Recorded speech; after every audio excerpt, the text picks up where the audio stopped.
Hello. वो कहते हैं ना कि लहरों से डरकर कभी कश्ती पार नहीं होती और मेहनत करने वालों की कभी हार नहीं होती। इसी के साथ हम अपना आज हिस्ट्री शुरू करेंगे, अपने भारत का हिस्ट्री शुरू करेंगे। बहुत ही इंटरेस्टिंग सब्जेक्ट है। पूरा एक एक चीज हम डिस्कस करके चलेंगे, बहुत आराम से, बहुत धीरे धीरे समझते हुए सब चीज चलेंगे। भारत को हम देखें तो मैप पर भारत एक बहुत बड़ा प्रायद्वीप है। प्रायद्वीप होता है पेनिनसुला। पेनिनसुला क्या होता है? पेनिनसुला एक इंग्लिश का वर्ड है। पेनिनसुला का मतलब होता है ऐसा स्थान जो तीन जगह से, तीन साइड से जो समुद्र से घिरा हो, उसे पेनिनसुला कहते हैं। तो भारत तीन ओर से समुद्र से घिरा हुआ एक ऐसा देश है जो तीन ओर से समुद्र से घिरा हुआ है। प्रायद्वीप है भारत एक। इसके पुराने नाम है बहुत सारे, जो हमारे इतिहासकार आए पुराने, या जो उन्होंने बहुत सारे नाम दिए इसको। जैसे इसको आर्यव्रत कहा जाता है, इसे ब्रह्मव्रत कहा जाता है, और हमारे वेदों के हिसाब से इसे भारत कहा जाता है। जैसे बताते हैं कि राजा भरत के नाम पर इसका नाम भारत पड़ा।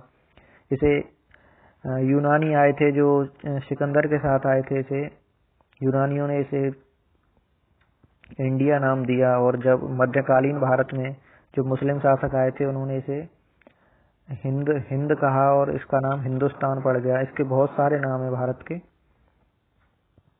हम आज अपने भारतवर्ष के इतिहास के बारे में देखेंगे। बहुत ही इंटरेस्टिंग सब्जेक्ट है, सिर्फ बोरिंग नहीं है ये। सब कुछ समझ में आएगा, एक एक चीजें समझ में आएंगी, सब कुछ डिस्कस करेंगे हम। थोड़ा बहुत पहली बार वीडियो है तो आवाज का, साउंड वगैरह का कुछ इशू हो सकता है, सब कुछ ठीक चल रहा है। हम देखते हैं कि हम अपने इतिहास के बारे में, हमें किसी भी चीज के इतिहास के बारे में पता कैसे चलता है कि इतिहास क्या था, क्या हिस्ट्री थी हमारी। तो उसके बारे में जानने के लिए हमारे पास, अपने पुराने इतिहास को जानने के लिए तीन स्रोत हैं हमारे, जो ऐतिहासिक स्रोत हैं, जिससे हम पता कर सकते हैं कि हमारे जो हिस्ट्री, इतिहास में क्या हुआ था पीछे। तो तीन स्रोत कौन कौन से? हमारे साहित्यिक स्रोत हैं, पुरातात्विक स्रोत हैं, और विदेशियों के वृत्तांत हैं। साहित्यिक स्रोत कैसे? जो हमारे पुराने, जो हमारे लोग थे, जो हमारे पूर्वज थे, उन्होंने जो लिख दिया पुराना, जो लिख के गए, वो बुक वगैरह या जो कुछ भी है, वो सब साहित्यिक स्रोत में आएंगे हमारे में। जैसे हमारे वेद लिखे गए, वेदांग, उपनिषद, ब्राह्मण, आरण्यक, रामायण, पुराण, बौद्ध, जैन, ये सारे के सारे उसी में आएंगे। इसमें मैंने कुछ ऐतिहासिक ग्रंथ शामिल किए हैं जो पेपर के पॉइंट ऑफ व्यू से इम्पोर्टेंट हैं, जो पूछे भी जाते हैं। जैसे कि अष्टाध्यायी, ये कई बार पूछा गया एसएससी में, तो कि अष्टाध्यायी किसकी बुक है? तो अष्टाध्यायी पाणिनि थे हमारे एक लेखक, उन्होंने लिखी है अष्टाध्यायी संस्कृत में। और अर्थशास्त्र कौटिल्य जो विष्णुगुप्त, और एक और नाम था उनका चाणक्य, विष्णुगुप्त और कौटिल्य, ये तीनों नाम थे। इन्होंने अर्थशास्त्र लिखी है। हम इन सारी बुक्स के हिसाब से बता सकते हैं कि हमारा पुराना इतिहास ऐसे ही रहा था। साहित्यिक स्रोत बता रहा हूँ मैं इसमें। जैसे कि हर्षचरित्र, वाणभट्ट की लिखी गई बुक है हर्षचरित्र, ये हर्षवर्धन के ऊपर है, राजा हर्षवर्धन के ऊपर। कथा सरित सागर, ये सोमदेव द्वारा लिखी गई है। राजतरंगिणी कई बार पूछा गया है, राजतरंगिणी कल्हड़ की है। इसमें कश्मीर का इतिहास लिखा गया है राजतरंगिणी में। तो ये सारी बुक्स हैं साहित्यिक स्रोत में, और बहुत सारी बुक्स हैं जिनके द्वारा हम बता सकते हैं कि हमारी हिस्ट्री कैसी रही है पुरानी। ये हमारे साहित्यिक स्रोत में आ जाएंगे, रामायण, महाभारत, वेद, वेदांग, ये सारे के सारे। उसके बाद हम देखते हैं पुरातात्विक स्रोत हमारे हिस्ट्री को जानने के जो दूसरा संसाधन है, जो साधन है दूसरा, वो है पुरातत्व कैसे? जैसे कि हमें अभिलेख मिल जाते हैं। अभिलेख मतलब जैसे कहीं पे लिखे हुए, जैसे अब कोई भी सड़क बनती है, कुछ भी बनता है, कोई पुल बनता है, कोई डैम बनता है या कुछ भी बनता है, तो वहां पे एक पत्थर पे गुदवा के लिखवा दिया जाता है कि ये प्रधानमंत्री फलाने द्वारा बनाया गया। ऐसे ही पहले भी होता होगा कि, तो उनको अभिलेख बोलते हैं, जो पत्थर पे गुदवा के लिखवा देते हैं कि ये काम हुआ।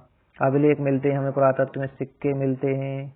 जैसे अभी उसमें बीड़ा बजाते हुए किसी शासक का सिक्का मिल जाए, या उस टाइम की डेट पड़ी हुई, नाम लिखा हुआ कुछ भी, तो ऐसे साक्ष्य जो मिलते हैं हमें। स्मारक, भवन, जैसे ताजमहल है हमारा मुगल काल का बना हुआ, ऐसे बहुत सारी चीजें मिलती हैं, जो मूर्तियां मिल जाती हैं, चित्रकला, जैसे भीमबेटका केव है हमारी भीमबेटका गुफा मध्य प्रदेश में, ये सारे के सारे अभिलेख मिल जाते हैं। तो ये हमारे पुरातात्विक साक्ष्य हैं। जैसे कि मैंने पेपर पॉइंट ऑफ व्यू से कुछ पुरातात्विक साक्ष्य यहाँ पे लिखे हैं। जैसे कि अभिलेख देखते हैं हम, बोगज कोई अभिलेख है एक, बोगज कोई अभिलेख, इसे हम एशिया माइनर भी कहते हैं। एशिया माइनर मतलब ये अभिलेख ऐसा है जिससे पता चलता है कि भारत में आर्य आए थे कभी, जो आर्य आए थे भारत में वो इसी अभिलेख से पता चलता है। ये 1400 ईस्वी पुराना है। इस अभिलेख में जो वैदिक काल के देवी देवता हैं, इंद्र, मित्र, वरुण वगैरह, इन सब के नाम भी लिखे हुए हैं। तो इससे हम अपनी हिस्ट्री के बारे में, हमारी के बारे में पता चलता है। जैसे और अभिलेख देखें हम तो अशोक के अभिलेख हैं, मास्की, गुर्जरा, उड़ेन, गोलेन, बहुत सारे अभिलेख हैं। इसमें अशोक का ये माइनर शिलालेख है। माइनर मतलब छोटे, लघु शिलालेख थे। अशोक ने बहुत सारे शिलालेख लिखाए थे, जिनमें कुछ माइनर थे और कुछ बड़े थे जो बृहद शिलालेख थे।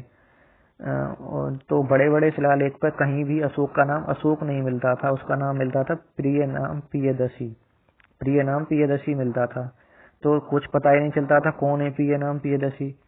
तो हमें अभिलेख मिले मास्की और गुर्जरा, तो इन पे अशोक का नाम अशोक लिखा हुआ मिला था।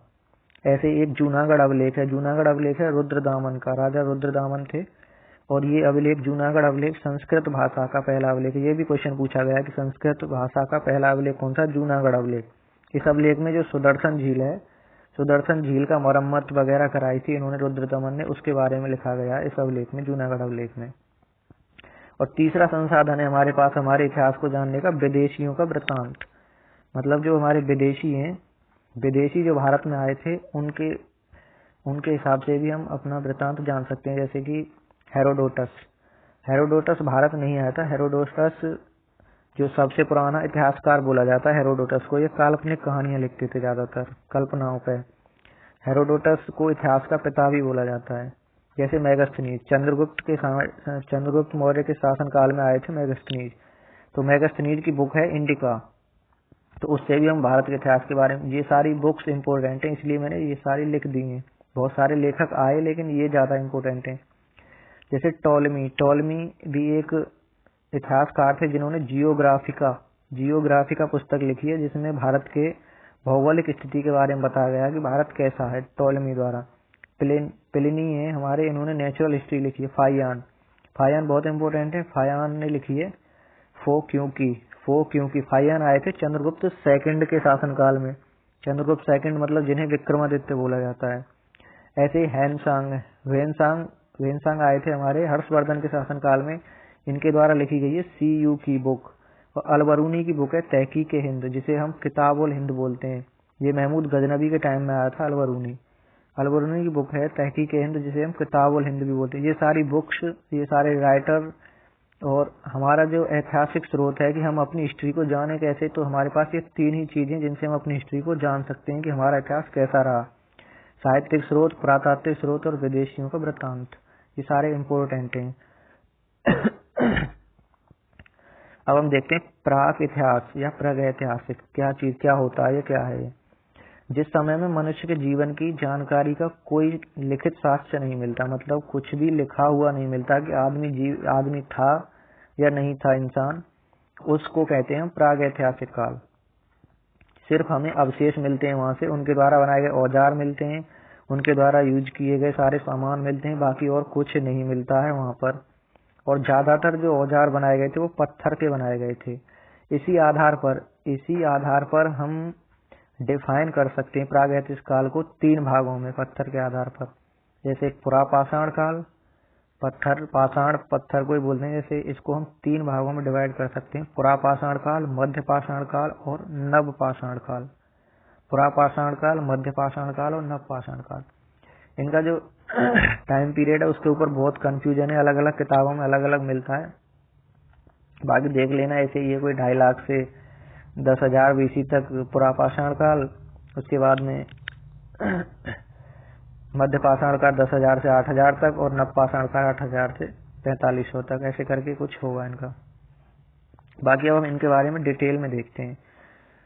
इनसे क्वेश्चन ज्यादातर एसएससी के एग्जाम में एसएससी पॉइंट ऑफ व्यू से ज्यादा इम्पोर्टेंट नहीं है और ना ही ज्यादा क्वेश्चन आता है जैसे, पर ये क्वेश्चन बहुत बार आ जाते हैं। जैसे पुरापाषाण काल में हम देखें, एक सेकेंड, हाँ ठीक है,